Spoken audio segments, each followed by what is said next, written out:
Members of the company, this is your Places call. Places, please. Places for the top of the podcast. Places, please. Get ready for a behind-the-scenes look at the glitz and not-so-glam of Broadway, education, and everyday life with Uncommon Sense. Join hosts Christopher Smith and Sharna Lopez as they bring you the best stories and shenanigans that seemingly prove how elusive common sense can really be. So take a little time for yourself to hang out with the dynamic duo Charnopher. And no leaving early, because you might just miss that 11 o'clock number. Stand by music. Music, go. Uncommon sense, the 11 o'clock number.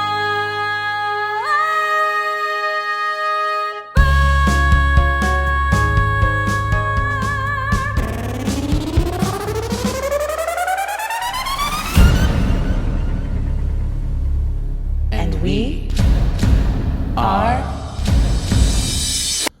Charnopher.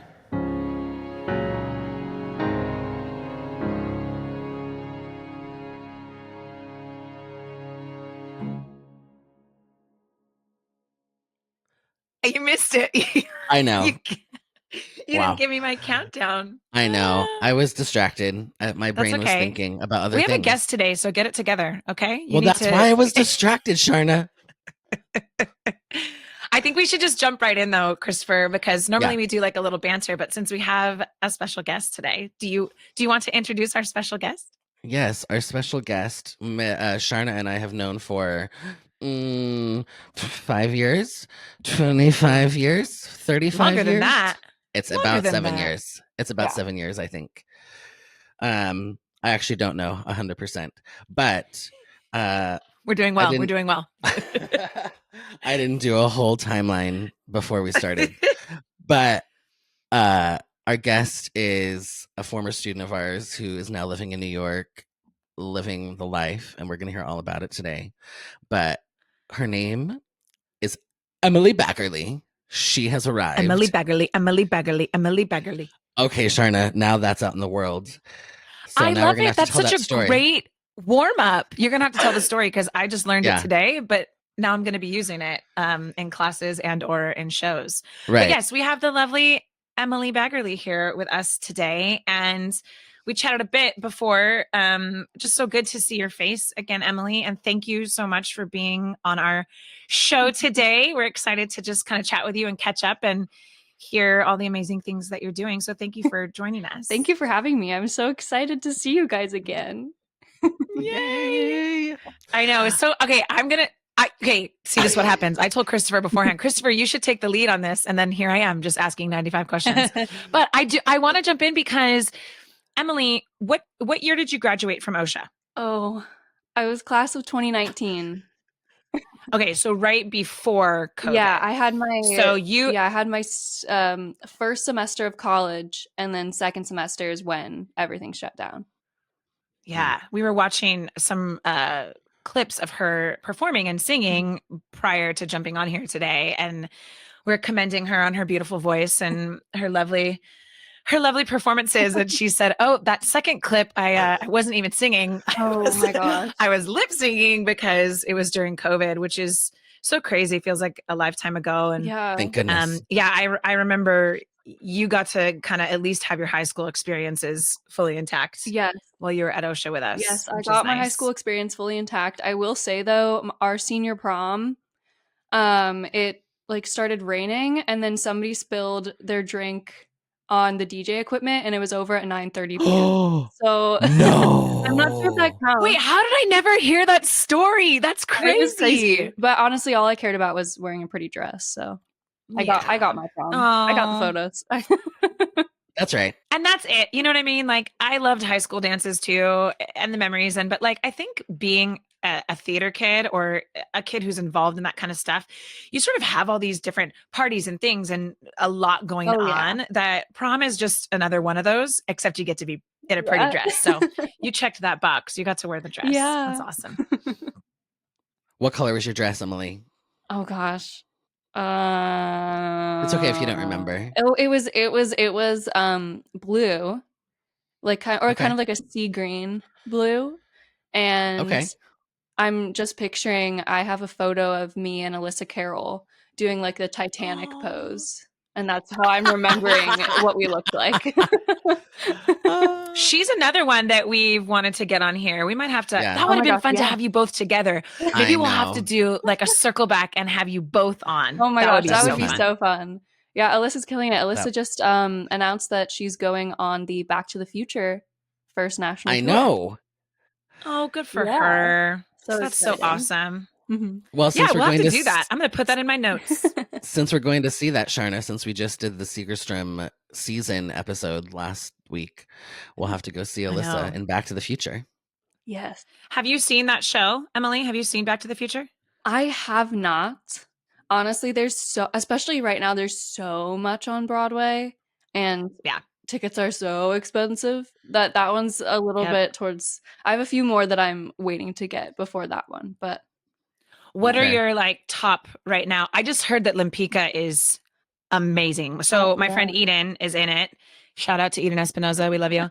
I just had a girlfriend go to see it and she said it is absolutely stunning. That's high on my list. But what's Yeah. your list? What are you waiting to see? I want to see The Notebook. I Yes. want to see Hell's Kitchen.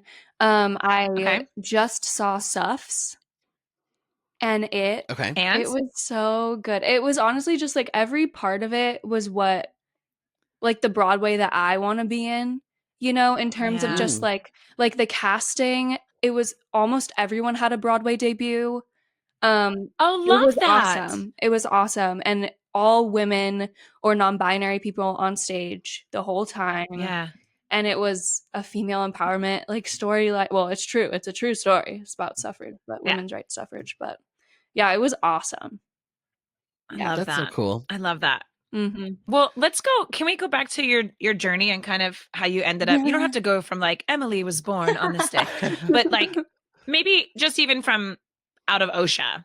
Obviously, we knew your OSHA journey and we knew you love performing in theater and musical theater in general. Yeah. But kind of like maybe your path right out of OSHA Mhm. and kind of how you got to where you are now. I do just want to share one memory that sticks out in my brain. And it was when we were doing Sweet Charity, which that was a journey in itself. But we're not going to get into all of that. But just watching Emily lead the Frug was always so fun. She was so Yes. good at it, right, Sharna?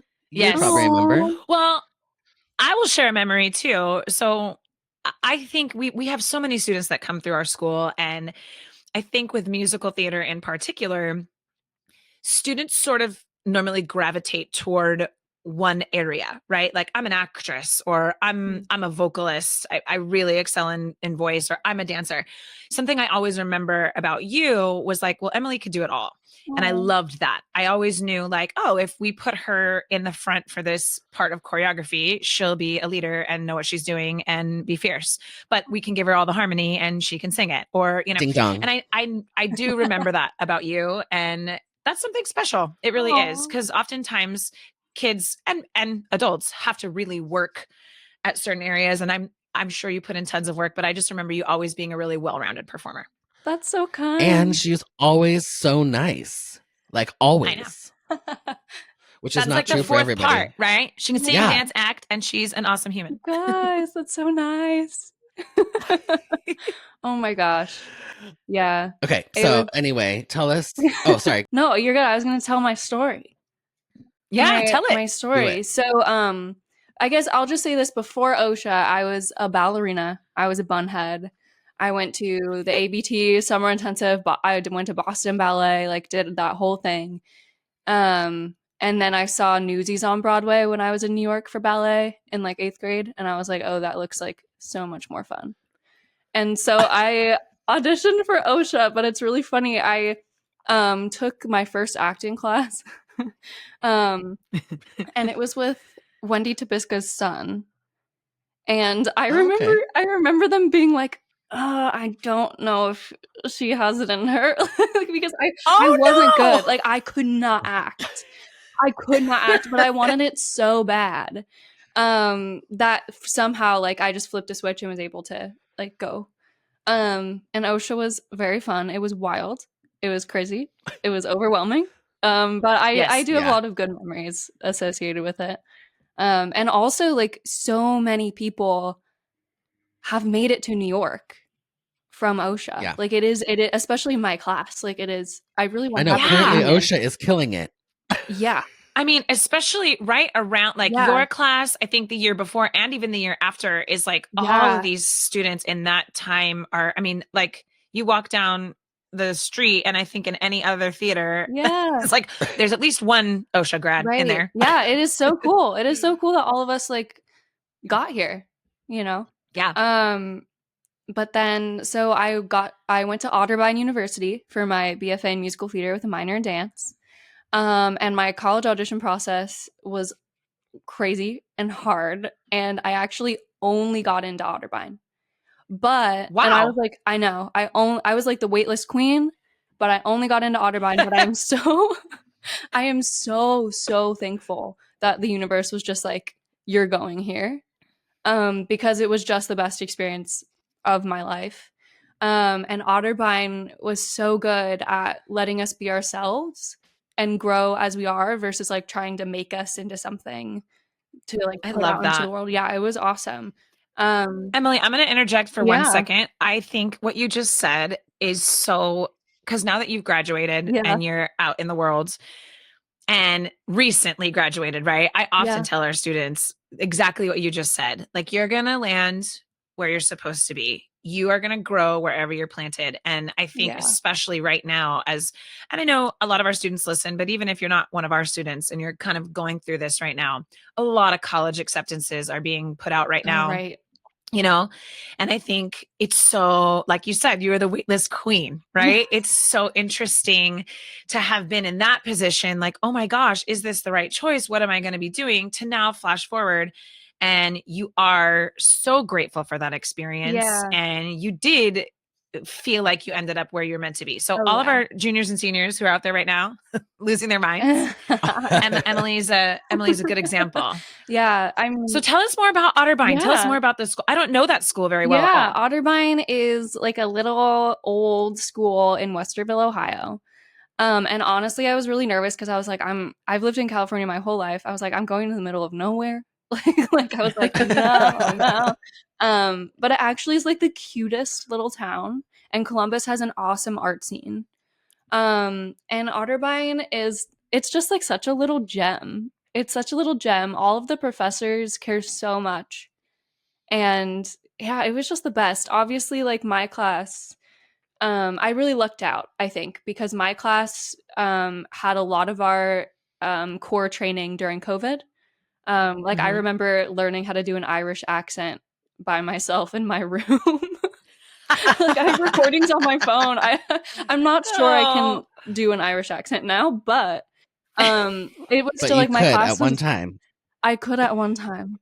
And my class, I really lucked out. Everyone kind of was like, okay, this is our situation. Let's make the best of it.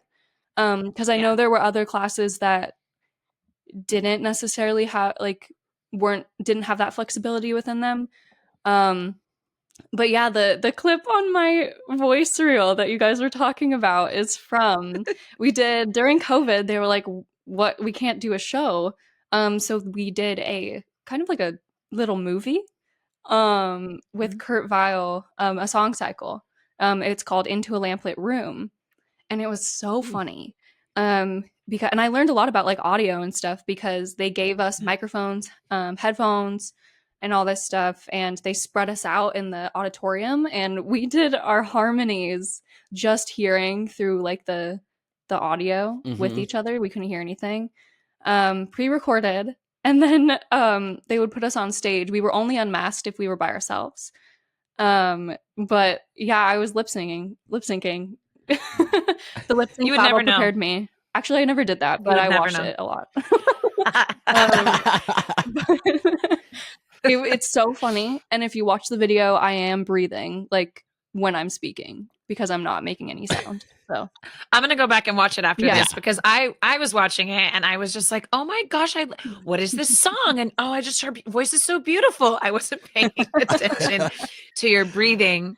Yeah, at all. hilarious. But I think But a now we lot of will. students learned that in COVID. Like you mentioned, like learning how to use audio and how to edit things yeah. and to, I mean, if we're going to take some silver lining from COVID, Yeah. right? And honestly, communication new in skills. general. Like learning how to communicate with people, because like even I mean I I remember we had 8 a.m. dance every day. Which for me was awesome, but for some people was the worst thing ever. Which it's 8 a.m. every day. Like that's hard. Yeah. But I remember we had to be in our dorm rooms and we had tap every Wednesday. And we had to just put a letter underneath the door of people underneath us and be like, I'm so sorry. We have to tap at 8 a.m. It is our grade. Like, don't get mad at us, please. But like, it's stuff like that. We learned how to communicate. That is Yeah. a funny story. Like it was a little letter just in Oh my there. gosh. Please forgive the noises early in the morning. felt so oh my bad. gosh, Right? that's so funny. I felt so bad. Anyways, yeah, COVID. Hey, was you got to crazy. do what you got to do. Yeah. gosh. So then COVID happened. Yeah. But then you got to go back and finish out college Oh yeah. like regular. Yeah. Yeah. I only had like my second semester freshman year online, and then the rest was in person. Granted, it was like it was wild. Like you couldn't and it was kind of like you could get kicked out of a show if you were caught like doing not social distancing. And like I'm a little rule follower, so like I was fine. Although actually That was easy for Emily. right, I was fine, except I actually did get COVID regardless. Yeah. And it sucked. But what shows did you do at school? What productions did you do? Oh gosh. They'd have a lot of dance concerts. And so I was in the dance concert every year. Let's see. My first musical was the Kurt Weill song cycle. And then we did the Pajama Game. That was our first show. Oh, I love that show. It was so fun. I played Poopsie. And was Understudy Gladys. And it was honestly like it felt like Wendy Jo. Like it felt like Wendy Jo and Footloose. Like it was so fun. Yep. And I had so much fun that I actually was in so much of the show that Poopsie probably wouldn't be in. But it's just because I was just having so much fun. So they were like, let's put Poopsie here. Poopsie, enter here. Be in this scene. Honestly, just be an extra here. Yeah, it was so fun. That show though is one of those shows. I did that show in high school, my freshman year. Yeah. And nobody really knew it, and everyone was kind of like, "Oh, you know, like some of the songs." And obviously, the choreography, Steam Heat, is famous. Yeah. And I got to be a Steam Heat dancer, and I was like the only freshman, and it was like, ooh, yeah. And learning that number, like with original choreo, was so fun. But that is a fun ensemble show. It really is. Like the dancing, the music, it's a fun show. Oh yeah. That's fun that you got to do that. Yeah. Like once a year day is probably the hardest thing I've ever done. And we did it in masks. So we could not breathe. So no breathing. Just don't breathe. Yeah. And then after that I did Something Rotten, and I got to play Portia. Another fave. Oh my gosh. I love that show. So Christopher and I just did that show over the summer. And I think that show, and I don't know, I think performing in it, I've never done it on stage, but directing it, I could watch that show 700 times and still cry, laugh. Like that show is so incredibly well written and hilarious. Perfect. Yeah, it really is. So Portia, that's a great role for you, Emily. I know. It was so 100%. fun. It was so fun. I got to be a blonde. Yeah, it was really fun. It was super fun. And then the next tour you need to go out for. Just saying. Oh my gosh. I would love to do that so much. Go get it. And then my senior year was actually crazy because somehow I accidentally pitched a main stage show for the dance concert. It was supposed to be a student run production, but then the director of like the dance and musical theater and dance, Stella Kane, was like, actually, we're meeting to discuss the main stage, and I'm going to pitch like your show today. And I was like, huh? And so they fully produced like something I wrote and choreographed in, and I got to go to Vienna, Austria, and study like what? Psychology. It was a murder mystery. It was crazy. Like I really accidentally stumbled on probably one of the biggest things I'll do for a while. Okay, hold on. Yeah. Rewind I'll for a rewind. second. Yeah. You just were like, and then they did my show. Yeah. Okay, wait. Yeah. You wrote a show? Yeah. So I wrote a murder mystery.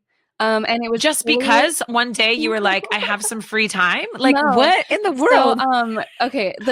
So during COVID, I was in a choreography class, and I love partnering, but I couldn't partner for obvious reasons. So I was like, what if we used shadows and the dancers were 6 feet apart, but they looked like they were partnering? And somebody loved that concept from the design program, and they were like, hey, can we put this on the main stage, like restage it on the main stage so I can like photograph it? And I was like, yeah, I'm not sure it'll translate though, like let me think about it. And then I was approached by someone else that's a part of the student production company, that they were like, hey, like we want to do a dance concert, can you like head something for that? And I was like, oh, okay, this is a good opportunity to do both. And so I created a murder mystery, but every suspect I created for one of my friends who is a choreographer. So like my friend Kate is awesome at burlesque dance, and so I created the mistress for her. So I created this entire show. But then the director was like, because I updated her just on like what I was doing, and she was like, that's actually like insane, like we're gonna put this on the main stage. And so it was fully funded. I did design costumes for it too. So I had a part in designing. I want to be you when I grow up. What in the actual heck? It was insane. That is so cool. The people on the people can't hear this, but I have like a photo of the costumes I designed for it. Look at these are in black and white. That's so amazing. cool. It was crazy. And I went to Vienna, Austria, because I got to study like philosophy and shadow theory and the psychology of everything. Because it was crazy. It was crazy. It was so cool. Emily, that is actually a really cool story. Yeah. And I think it's really great to hear like people, because you can hear kids going to their college story, and it's like kind of like you said, oh, check the boxes, do the things, you get your degree. Yeah. The fact that somebody, whomever it was at your school, saw that in you, honestly, and saw this opportunity to kind of support you and mentor you through that. Yeah. That is really, really wonderful. It was what a cool really experience. Awesome. And especially like I don't know. I mean, you guys know me. I'm quiet. Like I'm not like gonna be the person who's like in front of everyone like shouting. And so the fact that someone saw this in me and saw that like I basically like like I've never done that before, and I was in the costume meetings and the production meetings, and it was awesome to have that much responsibility. And it honestly went like I was so touched, and it's a lot of what I'm thinking about right now, because people were like, this was the best process that we've had in a long time. And I think that's so important. Like I was like, wow, like the show going out was awesome, but the fact that I was able to make something that people genuinely like really loved and loved being a part of, like that was cool. What's the title of it? Find Me in the Shadows.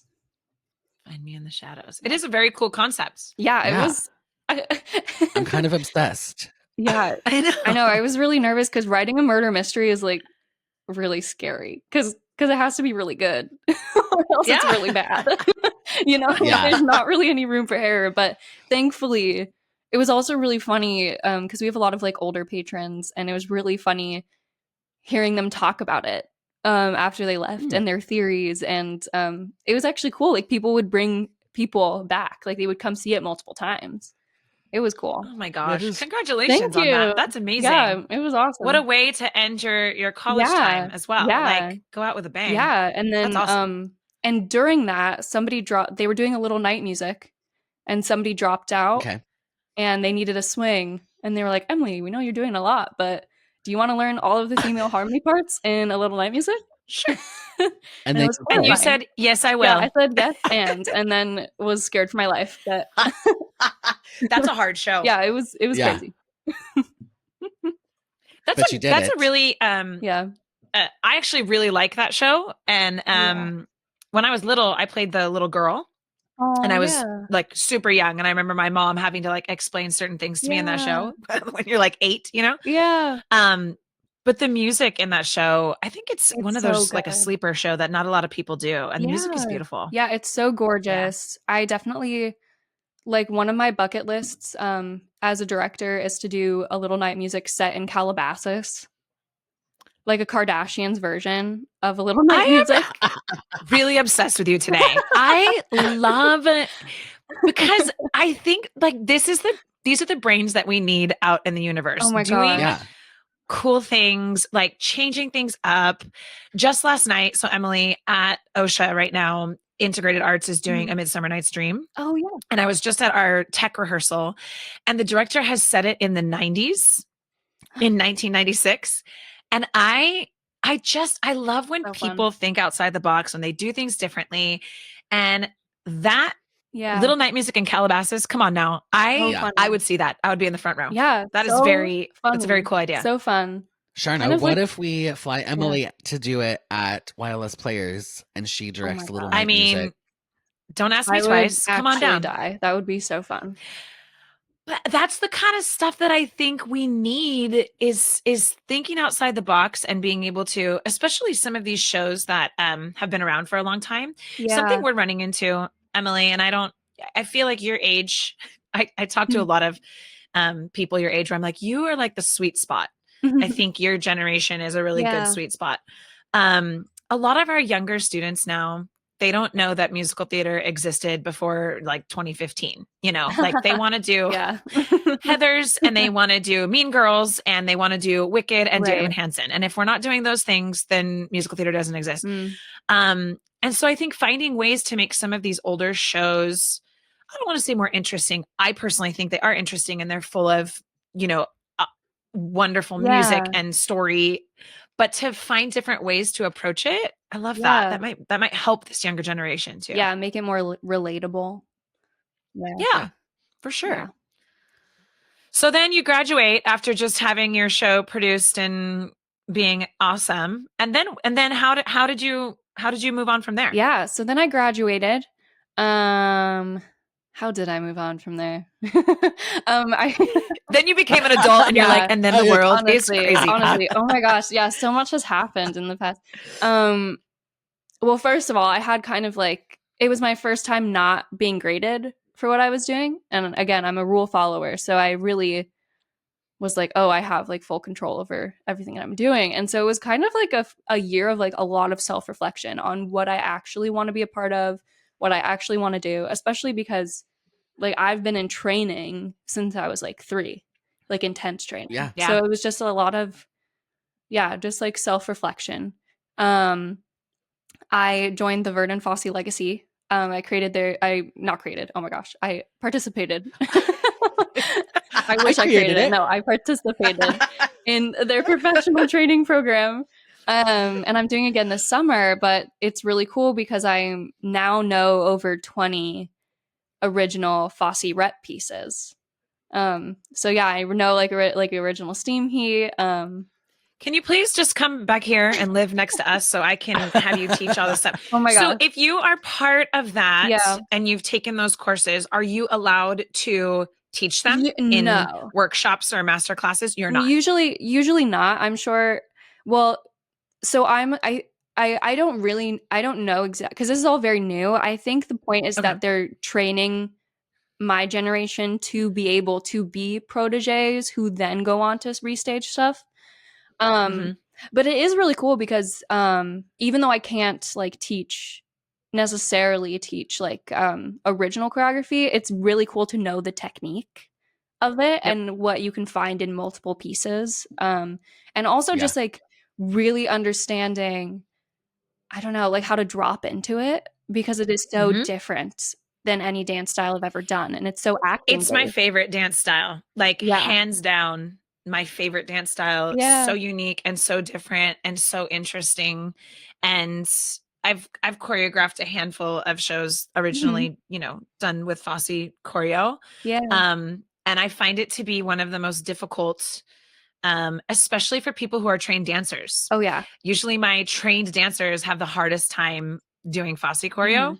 So I love that you are exploring that and taking that on. Oh yeah. That's really It cool. is so fun. It is so fun. And I'm meeting a lot of really cool people, especially like people who like have just worked really hard and who have been in this industry for so long and who are trying to change it for the better. And it's a really cool thing to kind of be a part of like history in that way.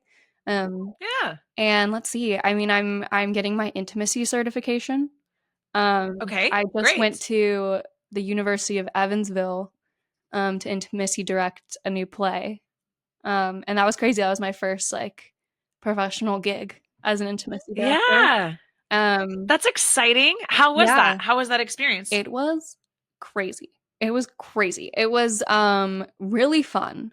And honestly, it's so interesting. It was my first thing, and I wasn't sure I was going to be able to do it, but I said yes anyway. And it was just like when you find something you're so good at that you just like kind of have the natural gift at. I was kind of reminded like, oh, I can totally do this. Like this is what I'm supposed to be doing. Yeah, it was awesome. And it's so intimacy direction. I got introduced to it in college by Dr. Aviva Neff. And it is so empowering. It was so nice to hear other actors who I directed be so grateful for it. Yeah, it was awesome. And that's a newer. I know we've done some training at OSHA, and they've really started to bring that in even at the high school level. That didn't exist when I was younger. That didn't exist when I was in college. That is more of a newer position, and I think that it's really important. Oh yeah. And I, like you said, kind of like being part of changing this industry and being in that group of people to do that. It's inspiring. Yeah, it's so important, especially on the educational theater level, I think. And it's like, though I've gotten like mixed, people react different ways when I tell them about it, because they're like, well, you should be an actor, like you should just say yes to everything, or you're too sensitive, and the way that I describe it to people is like through the haunted house analogy. Like acting when you're acting, your brain knows it's fake, but your nervous system doesn't. And so like it's like when you go into a haunted house, your brain knows it's fake. Like you bought a ticket, it's man-made, there are actors, but that also doesn't stop you from like freaking out and scared. like fully thinking you're fully there. Like oh my gosh, I went to Not Scary Farm in high school, and that's one of the funniest things I've ever done. Like I suddenly became like a linebacker and tried to like push people. Anyways, just imagining. I went to Not Scary Farm one time only. Have you been to Not Scary Farm, Christopher? No, I have not. My God. I went one time in college. Do you like scary things? Yeah, I do.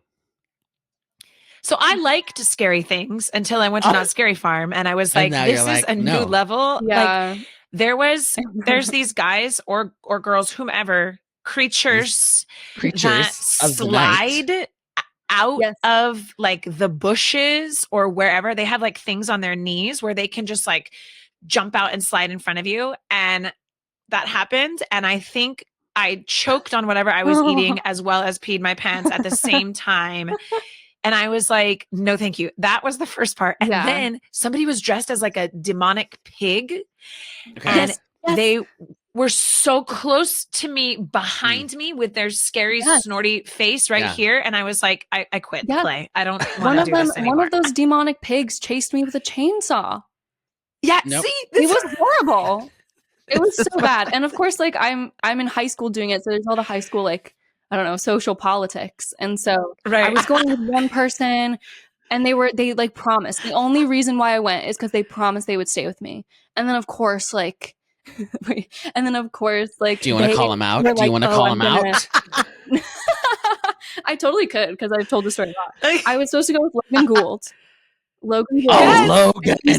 He said Come on, he would stay Logan. by me. But then, of course, all of the girls were like, how, I don't know. He was, you remember Logan Gould. We do. Yeah. We should have him on our show too. Logan, if you're listening, come on down.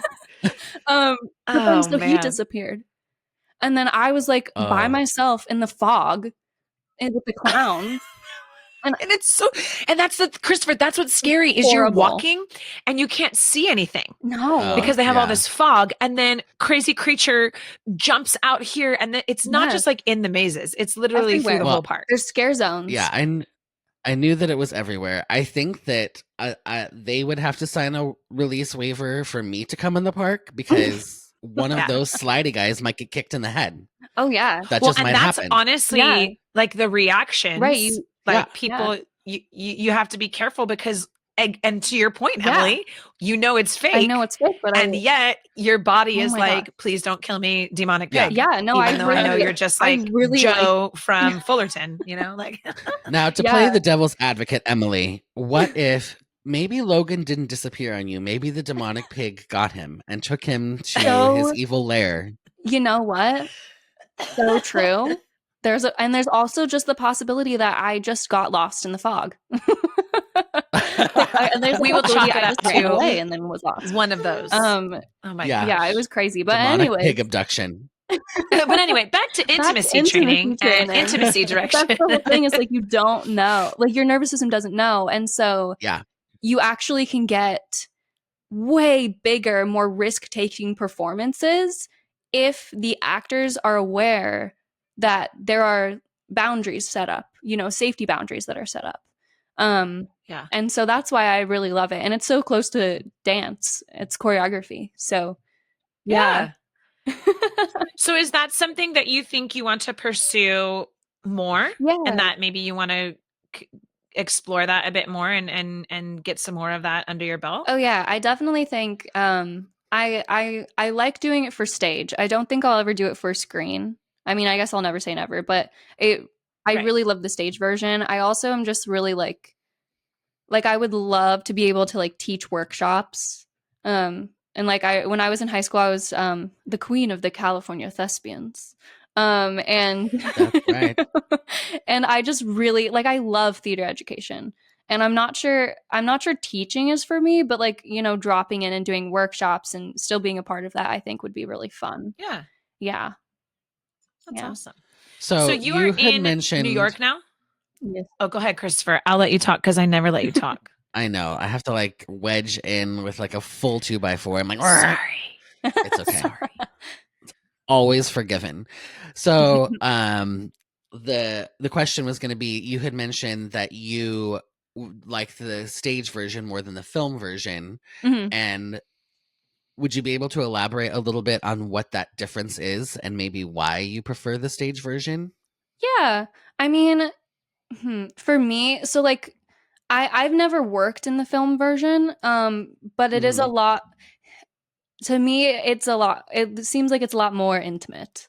And the stage version, you're choreographing moments of intimacy, but it's also there's so much more that you're doing. I established exit strategies for my cast so that basically you're kind of dismantling some of the weird hierarchy in the theater. It's kind of more, I don't know, it's just, to me, it's more about the process of theater and how to make it safe and collaborative, versus because when you're an actor and the director says do something, you're usually going to say yes, and even if you don't want to say yes, there's not really a way to say no. Yeah. And so just kind of going through that process, and making sure that everyone is safe. I also just I really love people, and I love watching people. I'm an observer and a listener. Yeah.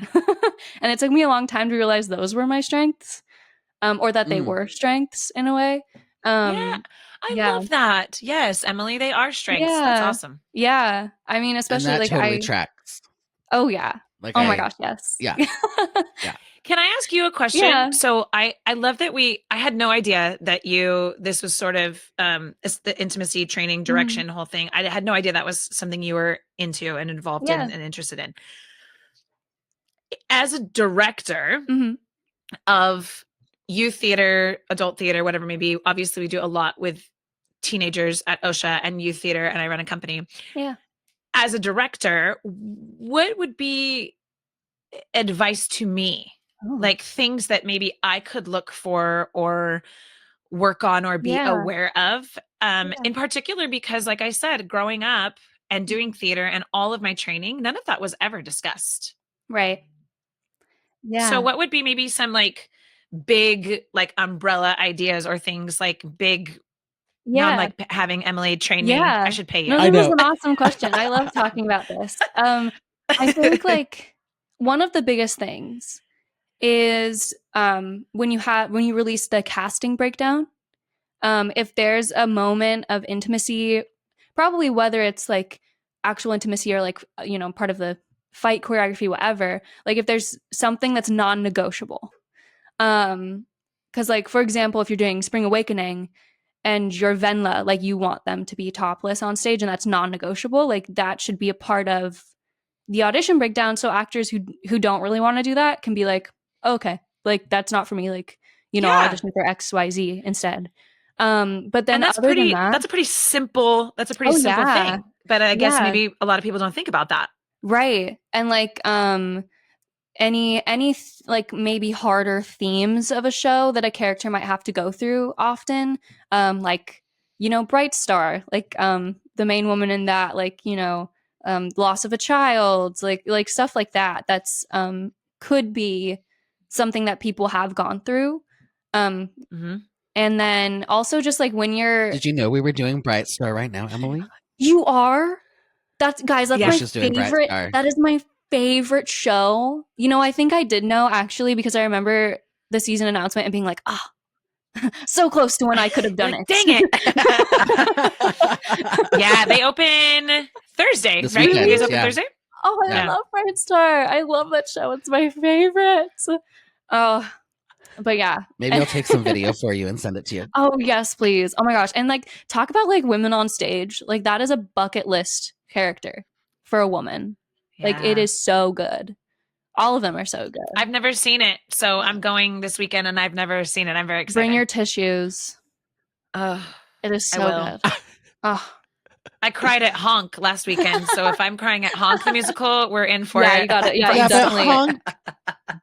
But that's fair, Charna. Honk is very touching as well. It's, especially as a mom, I think, like Honk, yes, it's kids theater and it's the ugly duckling and it's very cute and caricature. But when that little ugly says, Mama, and he runs over there and you're just like, ugh. Yeah. It is. As I think as a parent, especially as a mom, it's heart-wrenching. Oh, yeah. You absolutely have to. Yeah, you have to bring tissues to Bright Star. Absolutely. Okay, I will. Noted. Thank you, Emily. Yeah, but yeah. Sorry, Emily, carry on. No, you're good. You're good. I'm trying to think of like when you're choreographing things, like giving options. There's also like an exercise that I teach that actors can do by themselves. That they can do before. It's like a fight call, like it's an intimacy call, but they do it before a show, before rehearsal, and it's basically kind of a check-in. Because like, you know, I remember in high school, like, I don't know, let's say I like walked into a door and hurt my elbow or something, and you don't want to like, you don't want someone to touch your elbow that day. Yeah. Then you can be like, yo, like, don't, like, I have it's called Fences and Gates, but I was like, I have a fence around my elbow. Don't touch my elbow today. Because I think that's so important too, is because high school is like, especially theater in high school, it is so, it's not just like a job. Like it is fully intertwined in your social life, in your personal life. Like it's so connected to everything. And you're also a teenager and life is crazy and hard and scary. So like being able to have the ability to change your mind every day. Which also people have been like, well, then they won't, like I've had people be like, well, if you give them options and they won't do it, like what if they don't do what we ask them to do? And I've never run into that actually. Because I think actors, I would love to do a super dramatic scene, you know, like that's what we love to do.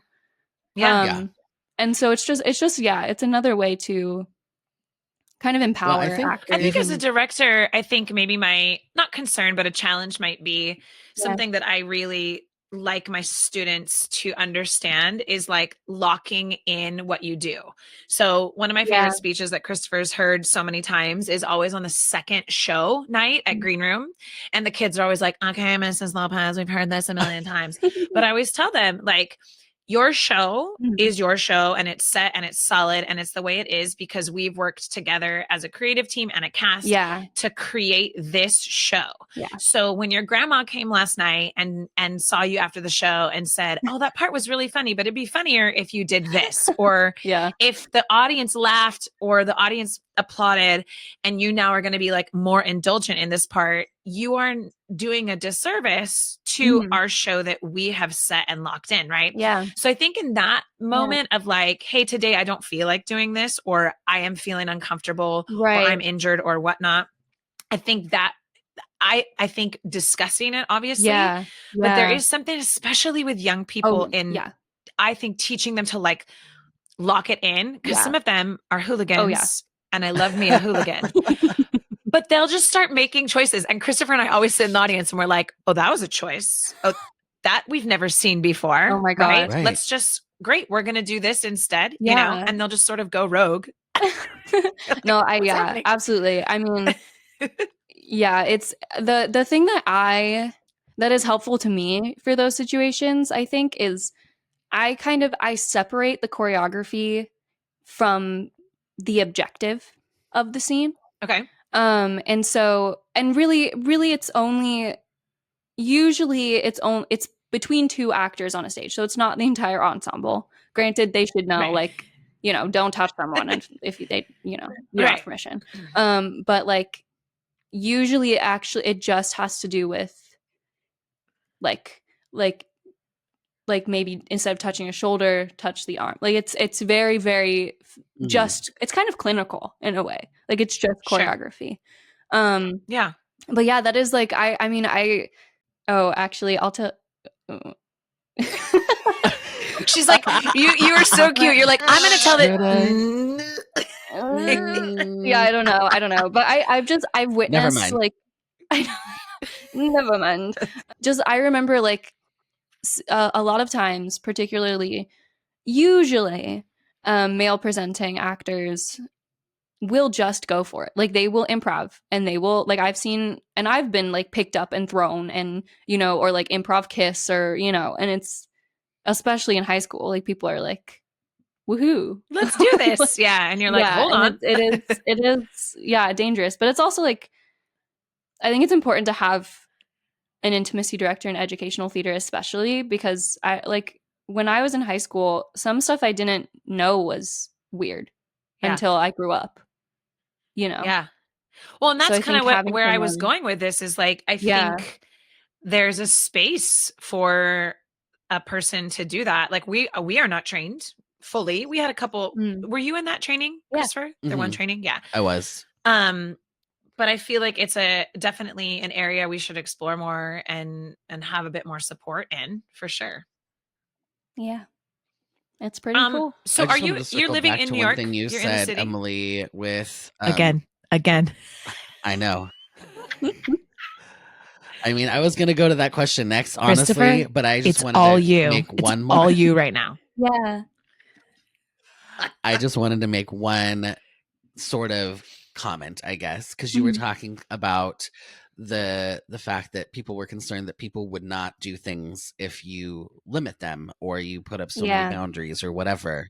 Yeah. And I think, and sort of like you said, but I think it's notable that just like with kids, if you give people clear boundaries, they actually feel more freedom within those boundaries. Yep. And they'll be more comfortable or feel more safe to explore and do things more full out than they might, because they're like, well, what if I do this just a little bit wrong? If you're like, this is what we're doing, this is what we're doing, we've all agreed, carry on, no matter what it is, really, you know? Yeah. So Yeah, exactly. Yeah. okay, so to Sharna's question, how did you end up in New York? How did you get from A Summer in Ohio, name that show, I love that to show. 5 years. New York? Great job. Oh boy. I mean, I went, so Otterbein, our senior year, our last semester is an internship. And so my internship was with a company called Broadway Vocal Coach. And I did social media for them. And so that was really fun and cool and awesome people. But so most of my classmates did internships with agencies, casting offices, off-Broadway theaters, stuff like that. And so we all moved to New York. We moved to New York in January. So it was our second semester senior year. And all we had to do was our internship. So we were done with classes. It was kind of strange being like out in the world, but also not. So does the school That's so provide cool. housing? Like, do they have housing? No. So you just had to find your own housing. The school doesn't provide housing, but it is really nice. It does feel like a soft landing because you're moving before everyone else in your class, like in other schools. And to me, I felt like it was a better time to move in general. Just like housing market wise. But yeah, and we have a massive alumni community. A lot of people from Otterbein, like we knew, moved to Washington Heights. And so we were like, okay, let's look there for, but yeah, they don't provide housing, but we have like a prep class, our senior year that kind of gets us ready for New York. Granted, I don't think anything really could, but like it's just such. But it's that's such still really cool to give you some sort of something to latch onto, to have an idea of what's in store for you. Yeah, like sort and of like a also, transition of sorts, right? Yeah, absolutely. Like yeah, it was good to have the internship because you didn't feel the pressure of doing everything all at once. And by the time we did our senior showcase, we had been living in New York, kind of getting our feet wet in the entertainment industry for a few months. So yeah, we got here. we made it. Yeah. That's and then really cool. And that was kind of your goal. Like did you want to be in New York and live in New York and be in New York? It's actually a funny question. Because I mean, I feel like since high school, like the whole, everyone was like, well, we're going to move to New York and be on Broadway. Like that was just the end goal, but when I got here, I had to do a lot of like self-reflection and pivoting because I am like, I'm very quiet and I get overstimulated super easily, and New York City is overwhelming. It still is. Yeah. So I had to figure out kind of how I personally could survive in the entertainment industry. Especially because I feel like, I don't know, it's like I have friends who can just take in everything all the time and be like so full of energy. But it definitely is, if you're more like me and you're more of an introvert, like it is totally a learning curve on how you can be in classes. I remember when I first got to New York, I was doing dance classes, and for the life of me, I could not pick up choreography. And I was actually getting really nervous about it because I was like, I've never really had a problem before. But it was because for the first time in my life, I was in a new space every day with new people every day, learning a different style of dance every day. And I was, hearing the trains and going through people on the way to the dance class. So I was already fried by the time I got in there. So now I have like a routine and like, well, I guess as much of a routine as I can have as a young person in New York City. But, you just have to like learn how to help yourself be the best that you can be. Good for you. You are so wise, Emily. Like I hear you talking, I'm like, I don't think there are many grown 40-year-olds who could be like, and then I realized I needed to do this. We're all just like running around like crazy people. Good for you. Thank you. It's true. 2011. I would like to take a note from Emily that I need to organize my day. It's honestly it's so nice to hear you guys say that, because I'm definitely in a period of my life where I'm kind of not waiting, but just like it's harder to be given responsibility for things than I thought coming into the industry. Like people, unless you have something like massive on your resume that's like kind of a buzzword, like people don't really care. And so I'm definitely in the period where I'm waiting to kind of break through the ice. So it's I don't know, it's really nice that you guys are saying that. And I think too, Emily, something I love, and I love it because there are some circles, right? I have plenty of friends right now who are working in the Broadway industry, performing on creative teams, producing. We have, Christopher has his circle, and you sort of see, especially as we get older, everyone's different pathways they take and how there's not one way. And I think, like you said, when we're in OSHA and we're all in high school, I mean, it was like that with my friends too. We're all going to go to Broadway and be, I think we might have lost Sharna. Sharnita, come back. All right. So we had a little hiccup. Sharna left us for a bit, but we're back, everybody. We are back. And Sharna was saying something so important, but I don't know if she remembers what it is because I don't. I do remember, but I'm okay. Can you hear me? And am I in real time? I think we're good enough. Yeah. Okay. I'm going to say my little bit and then I'm going to quiet down because the tech gods don't like me today. So I'll say my little last story. What I was trying to say was, you talk about, when I was in high school, it was like, go to New York, be on Broadway. And I felt like that was a lot of my friends too. I grew up the same way. And now we see how everyone has a different path. And if it takes them longer, if they go straight there, if they do different things along the way, if they find something new that they enjoy that maybe relates, and that success is not measured by I'm in New York City on the Broadway stage. And I think in this industry, and especially young people, or even if you're older and trying to pursue it, there's not one pathway and there's not one job beyond Broadway. Yeah, for sure. I've had friends on Broadway already, like straight out of college, who it wasn't necessarily what they thought it was going to be. And it's definitely just like you have to do constant like reevaluation on what you want to do, because there's so many more options than we thought. Yeah. So I'm going to pivot slightly because I'm going to go back to we referenced earlier in the episode this video, this Emily Baggerly situation.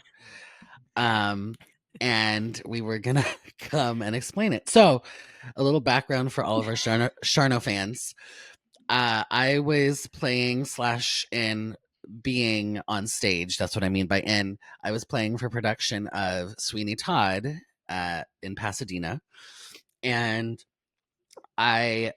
so this is actually a funny story. I walked in for my day one of rehearsal and it was really dark on stage. I sat down at the piano and all of a sudden this human like comes and like is right next to me, like not Scary Farm style. And they're like, I don't know if you remember me. And I'm like, I can't even see you. I'm like, hello? I'm like, he was like, I went to OSHA. I'm like, I'm sure I do. And then when he like stepped into the light, I'm like, oh, hi, Ethan. Yeah. So I didn't even know he was going to be there. But also in the dressing room, he was like right next to me. So this is all really not that important other than to say I reconnected with Ethan. And then we randomly were talking about Emily. And we were in the dressing room and one of us had said Emily Baggerly. And all of a sudden, one of the other actors just starts going, Emily Baggerly, Emily Baggerly. And we're all like, what is happening? Because, apparently Emily Baggerly's name fits with that theme from Sweeney Todd. So we thought it was so funny that I did a video and I hadn't talked to Emily in years. And I just sent it to her and out of nowhere. And I was like, sorry for no context, but here you go. Enjoy. And she was just telling me in between her reaction. God. So I think you should share how you received this. Right. Well, yeah. So I hadn't talked to Christopher in years. I mean, obviously, Ethan is I've talked to recently, but still not. I mean, we don't live in the same state anymore, and I like wake up super early, like I think for my job, and I just like open up this text and I was like, who is this? What is this? And I press play and it's Christopher and Ethan, but Ethan looks like Durdles when he played Durdles in Edwin Drood. Like he looks like that, and there's all these like men that I've never met before in my life, just saying Emily Baggerly, Emily. And I didn't. I mean, I guess I eventually figured out you were doing Sweeney Todd, but I was like, Right. what? What's like what happening? is happening? I was so touched that like you created music with my name, but I was also like so confused. Like I was I need feeling some that. context. I need some Oh my context. gosh, I was feeling that Yeah. the entire day. Like I was so happy and so confused the entire day. It was so funny. Yeah. It's blissful confusion. It's a new state of being. Yeah. So, and so all that to say, Ethan and I started talking about Emily, and he mentioned that Emily like builds websites now. Also, we haven't talked about that yet. Yes. And like, I don't know if he mentioned you might even have your own office in Manhattan. Like, what's happening, Emily? Yeah. Tell us more. So Fancy. I own Emily Baggerly Website Design LLC. Yes, Emily Baggerly Website Design LLC. LLC. And the office is funny. I mean, it's like technically I do have an office on Fifth Avenue. See? But it's really just where my mail goes. Like I don't work in there. Like I don't. It's like a monthly fee because you have to in order to like register a business, have a registered agent, whatever. Like you have to have a separate business location. And so I was like, well, I'm gonna make my office on Fifth Avenue. Heck yes. Because it doesn't cost much. Like it's just a mailbox. Okay. But I think I posted it on my business Instagram like without context, and I think people think I'm much fancier than I am. Well, hey, live that up. Right. Ride that train. I think that's great. I have an office on Fifth Avenue. What are you doing with your life? Yeah. Right. Yes. But I create websites for actors. It's kind of like in the same vein of what I, was saying that I like to do, which is just like learn about people and kind of translate what I learn into something visual. And so like websites it's really fun. It's been really fun. It's been a really fun way to network. And also like, you sit in the audition room. I'm a non-union actor. So we sit in the audition room for hours and sometimes still don't get seen. So it's something, I can still work when I'm sitting there. Yeah. That's really great. So how did you end up in that specific realm? Like what was like, did you just wake up one morning and receive a weird video from somebody and then was like, hey, I should design websites? Do web design. Well, so our senior year, they were like, you have to build your website and you have to build it on Squarespace. And I'm pretty good at I'm pretty good at learning about something and figuring out and doing it well.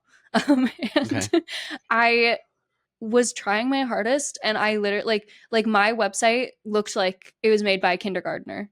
And I was like, I literally like I tried. I was so frustrated, and I was like, I cannot have this be my thing that's going to showcase me. Like when I'm in New York, I'm gonna showcase. Like I was just like, I can't do it. So then I and also like senior year, I had a lot going on, but also not a lot going on in a way. And because you're done with all your classes and so I like was just researching how to like Squarespace websites, and I happened upon like women who their whole entire thing is teaching people how to make websites. So long story short, I did like multiple courses. And I have a habit of like signing up for every single like free email downloadable thing like ever, because I think it's fun. So like journals or like courses or anything. And so and I just learned how to do it and got better at it, and it's fun. Yeah. So now you just like, do you network when you're sitting in those audition calls, or like how have you found your clients? So it's actually been really fun. Like I a photographer in New York City, NYC, who's I think really you can very say NYC. We get it. NYC, it's cool. NYC. A photographer in New York called John Taylor, who's really well known, hosted a like behind the camera networking event, and I was like, website designer account? And he was like, yeah. And so I got to meet a ton of photographers, and it was kind of a test because they would ask me questions and I was like, I was nervous that I wouldn't know anything, and thank God I knew what I was talking about. And so I met a lot of photographers through that. A lot of just people who follow me on Instagram who've seen what I've done, people in the audition room. It's actually kind of a jump scare sometimes because I'll be somewhere like with my dancer hat on, and then somebody like who I don't know will come up to me and be like, oh, I really love your web design stuff. And I'm like, huh? What? Like, what? Whoa. Yeah. That's so great. Mm-hmm. I love that. I did check out your website. I was like, oh, it looks so good.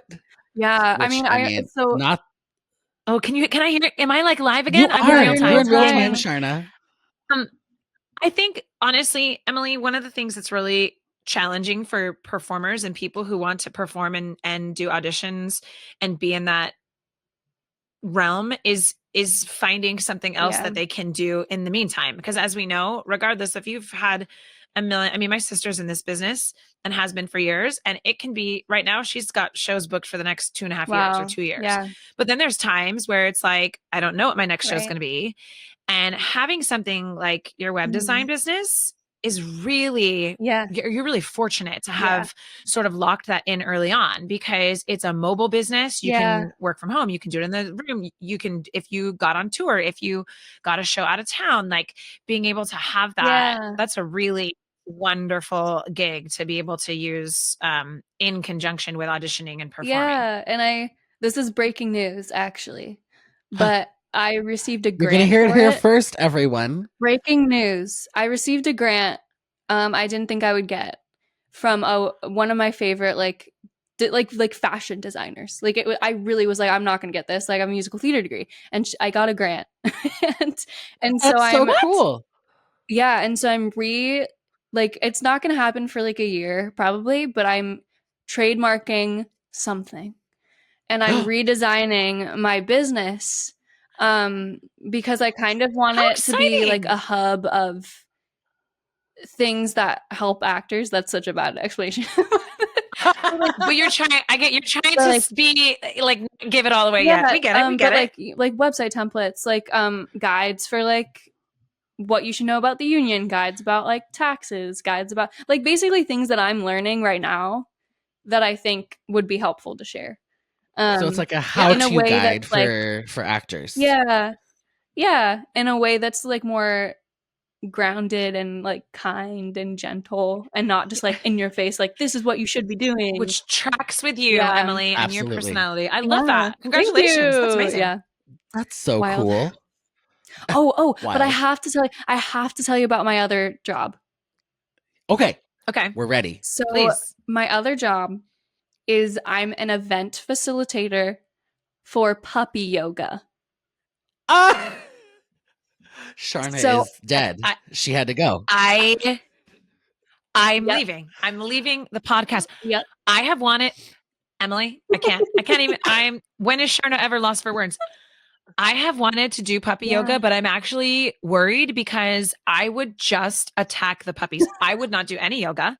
I would be the person in the middle of the room that's like, oh, the puppies, come to me. And I would like squish them and I would love them. And I would call them all like really cute names. And then I would take them home with me. I mean, so most people don't do the yoga. I mean, like a lot of people do, but it is so exciting that like you don't have to do the yoga. But it is literally the most fun thing I've ever done. It's exhausting. It's like watching like preschoolers. All I have to do is watch these puppies and like pick them up and make sure they're okay, and then pass out mimosas. And it's like $18 an hour. Dream. Like it's a good gig. Let's go. Yeah. I'm moving to New York to facilitate puppy yoga events. Are you kidding me? Squish a puppy, drink a Momo. I am in. I'll have to send you videos and photos and everything because it's the cutest thing to ever exist. Now, where do the puppies come from? Yeah. Do you have like a breeder or somebody that's like... They work with local breeders. And basically it's like a little daycare. The breeders drop them off. We pick them up. We like play with them and they socialize. It's basically like it's for socializing the puppies so that they're used to people and they're like kind. Okay. And then the cool. breeder Sharna. takes them So it's a back at the win-win end of all the day. around. Sharna, What? we What? do not need to move to New York. We just need to start a business here. We need to start in conjunction with like, instead of like the people that pay to board their dogs or whatever, or like a daycare for dogs, we do like a combined business situation where you pay to have your dog taken care of, and then other people come and pay and do yoga and drink mimosas. There you go. Like, I think I would be double so income bad at stream. it though, Christopher, because I would hoard the puppies and everyone else would be like, do we get to see the puppies? And I'd be like, no, Okay, these are my now here's puppies how and I will this will squish work. them. Here's how this will work. We'll do a soft launch where it's like for a month, it's like a soft launch, so that you can do that for a month and get it out of your system, and then we'll just make all the money. Because do you get like different breeds? Like, are there Are you little ready? flu guys and then pugs and squishies and fat guys? And I've oh my had, gosh. Dalmatians, Dachshunds, mini poodles. The little wiener dogs in there? They're running around? Like the little wiener dogs that look like golden retrievers. You know what I'm talking about? Like so funny. Yeah. I've had schnauzers. I'm having schnauzers later today. Oh no. They are so cute. Those are like baby grandpa dogs. Yes. Like they have like the little schnauzer guys. Oh no. I've had labs. They're always so cute. So I got to cute. ask about the Dalmatians because bulldog. they tend to be a high energy breed. Yeah. I've only had them once, and I was only there for half a day, and it was the most exhausted I've ever been. Yeah. Definitely not like they're a breed. Now I know so much about personalities of dogs, and Dalmatians are hard. They're a lot. So how many do people just sign up on their own? Do they bring like their group from work? Do they have like are there some people that are regulars? Like how does that work? So it depends. On the weekends there's like normal puppy yoga, and that's like public. And it's usually 21 up, but it's 16 and up if you have an adult with you. And that like we've had people birthday parties, couples, like usually people come together, but also there's sometimes like influencers that come by themselves to get photos and stuff.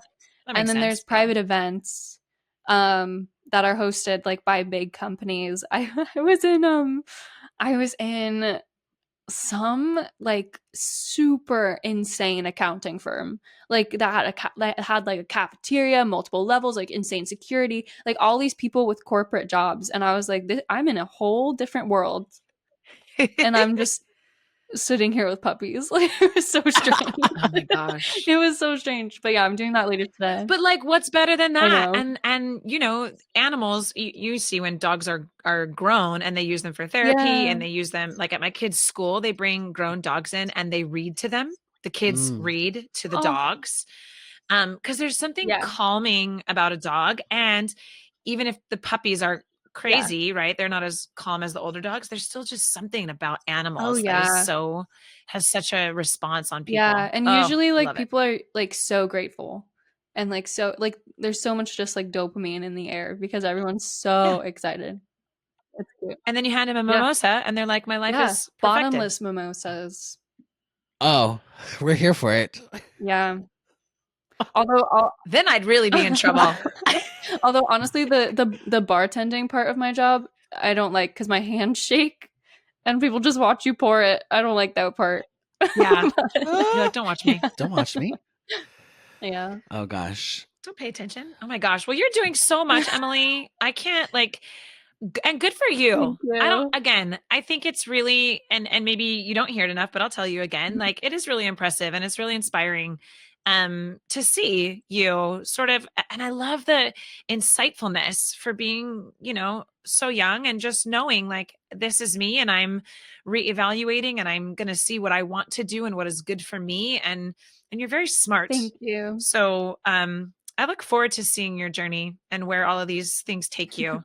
And I would love to get you back out here at some point to direct or choreograph or something. We would love to have Calabasas, a little night music.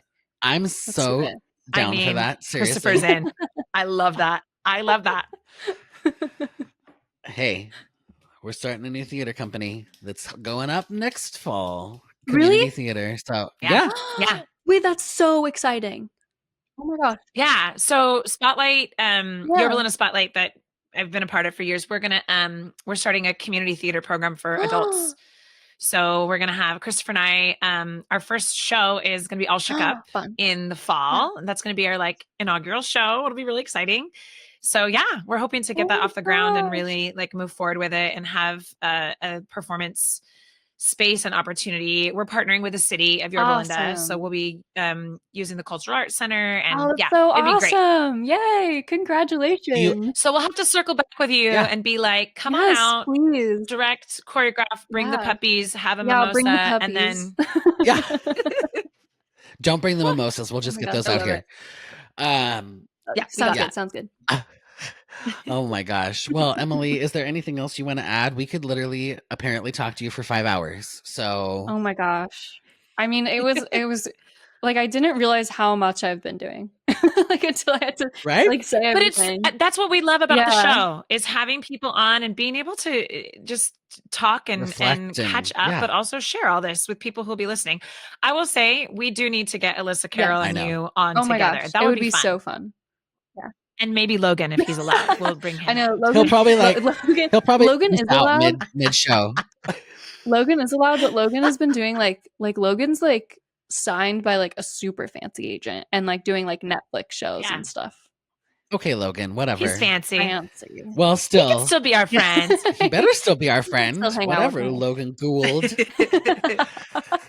Oh gosh. Okay. Well, Emily, truly, thank you for coming and hanging out with us and talking with us for like 5 hours. It's been so fun, and we could do it for another 5 hours. And thank you for having me. Absolutely. So, Charnophanz, like and subscribe on YouTube. Follow us on Instagram at Charnopher Official. Check out uncommonpod.com. Maybe get some merch. And on that note, Charnopher and Emily. Charnopher. Out. And Emily. Out.